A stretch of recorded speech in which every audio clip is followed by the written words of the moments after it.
gagawin namin ay yung usong na trend ngayon, di ba? Yung may word. Uso na trend pa. First, happy. Third year na kami. Ikaw ba? Wait lang. Compose. Third year na kami. Ay, sama. Ano yun? Third year na kami. Go ba din? Third year na kami.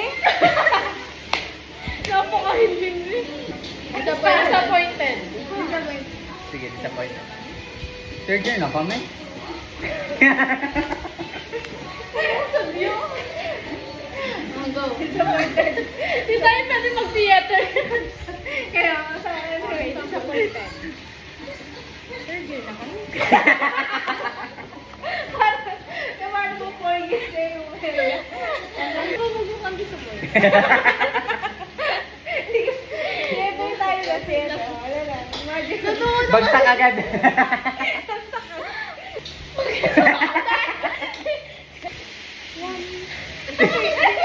Hindi ka kaya. Hello.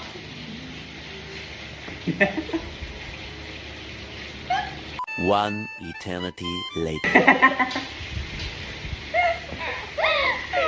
Ate ko pa.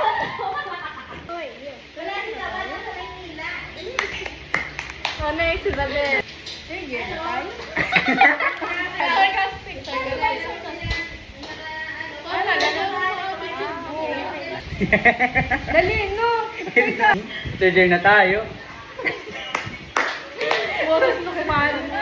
Sige na tayo. Pwede naman pagtapos niya, pag may mga tao na doon. Sige na tayo. Sige na tayo. Parang bagay ka dun. Sige na tayo.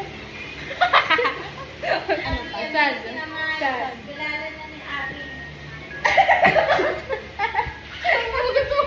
Naging sad na ulit. Third year na tayo. Yung na. Ay, sama. Pangit. Wow! Pa-theater! Jeanette. Baka daw po, Bayag. kunin nyo sa main actress. Yeah. Oo. Ay, kasi na tayo. May kailangan. May kailangan. Parang nagigayap ko, hindi na tayo. Ako flirty daw. Hindi na tayo. Sama. Parang Parang hindi di third naman, year. parang hindi naman nakakaakit yun, Mare. Parang nakabarino lalo. Bakla na maakit. Makakit suntukin. Ano na dito ate, pero dito na kayo kumain ng ano, chicken. That's it, guys. So, third year na kami! So, yun. Goodbye. Goodbye. Goodbye. Ang ganda. Goodbye. Goodbye.